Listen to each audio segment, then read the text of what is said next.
د هارون الرشید بادشاه یو وینځه وه د هغو سره ډېر محبت و په وجه د دې چې هغې کې ډېر عقل فکر و هوښیاره وه صابره وه قانعه وه او فراست والا وه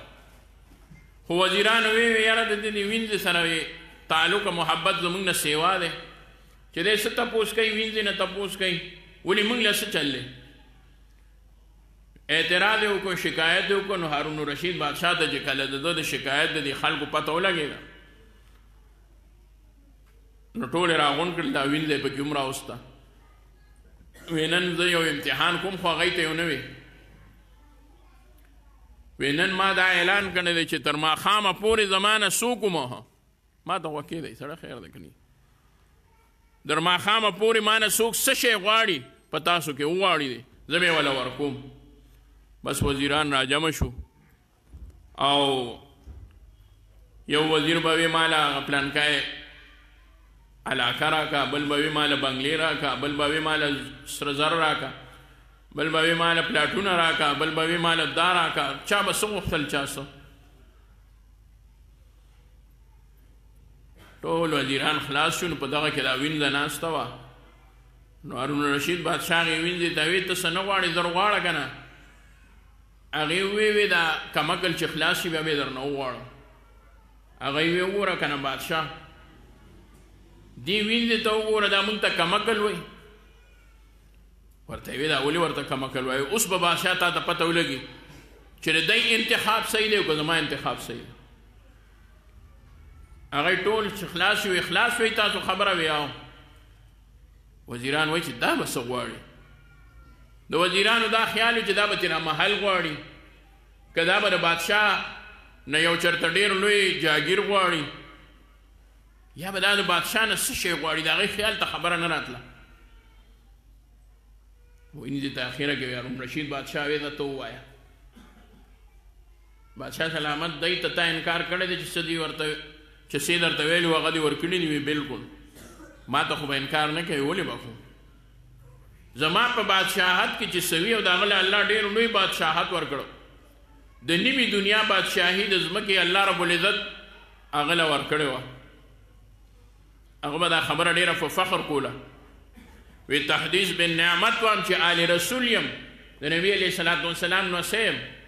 الله راله دومره بادشاهت راکړی دی چې وریځې به کله هم تېرېدې را تېرېدې او روړه به وه نو اواز به یې وکړو و وریځو چې چرته دی او کوم ځای تاسو اوبه وروئ او باران درنه کېږي د هغه ځای د فصل هغه ټیکس او عشر هغه به انشاءالله ماله راځي چې تر کومې ځای ځکه چې زما ډېره لویه دنیا باندې الله حکومت قایم کړی دی هارون رشید بادشاه ورته ویې وینځې ته څه غواړې راته ښکاري چېرته نه یو ملک غواړي یو طرف ته وزیرانو وی او کېدی شي یو ملک تو غواړي وینځې وی زما ملکونو سره کار نشته جایدادونو سره مې کار نشته بنګلو سره مې کار نشته زما دغه هېڅ نه دي په کار دا دې د دې کمکلو شي اګریان دي چې وینځه غواړي څه وینځې وی بادشاه سلامت انکار به نه کوي چې څه درنه دی غوښتي دي په هغې کې دې ورته نه لیدي کړي ما ته به هم نه کوي نه کوه بس وینځه ولګېده رانږدې شو بادشاه سلامت د هارون رشید بادشاه په سر لاس کېښودو وی زما دا سر به زما یعنی دا هارون رشید بادشاه زما شو وی بادشاه انکار دی نه دی کړی دا به نه وایي چې نه وی د دې څه مطلب شو وی ووایي چې همیشه لپاره به ته زما یې او زه به ستا یم ته به زما خبره نه رد کوې زه به ستا خبره نه رد کوم هارون رشید بادشاه هم حیران و خو وزیران ډېر حیران و هارون رشید ورته وی زه وینځې اوس ووایه که نه چې ستا دې خبره کې څه خبره داسې پټه ده چې تا هغه په زړه کې ساتلې وه او زما په سر دې لاس کېښودی بادشاه جایداد شو جاګیر شو بنګله شوه دا ټول څیزونه چې دي نو دا عارضي دي تلونکي راتلونکي دي دویمه دا د دی نه به لړ شي د لاسو به وځي ما ستا په سر لاس کېښود دا جایدادونه دا پټي دا هر څه دا اوس زما دي چې د دی نه ته څه ورکوې ځکه ته زما شوې دا هر څه زما دي نو چې زما خوښه نو دا ټول ملک زما دی نو دی خوښ و که زه خوښ د دی نه سر ځای خطا شوی دی دی له پکار و چې ستا سر باندې لاس یې کړو چې بادشاه ته موږ له خپل ځان راکړه چې ته به موږ نه انکار نه کړې. نو دی په معمولي څیزونو باندې دوکه شو، معمولي څیزونه یې واغستل او غټ شی یې پرېښودو چې هغه ستا ذات دی. صوفیای کرام فرمایي وایي دې کې یوه ډېره لویه باریکې خبرې ته اشاره ده، هغه ده چې د دنیا خلک د الله نه ډوډۍ غواړي، اولاد ترې نه غواړي، څه ترې نه غواړي، تر عزته پورې ټول څیزونه غواړي. دا په کار هم ده چې بنده وغواړي. یو دعا هم ده الله ماله د عزت ژوند راکړي، ما په خپلو سترګو کې وړوکی کې د خلکو په سترګو کې مې لوی کړي.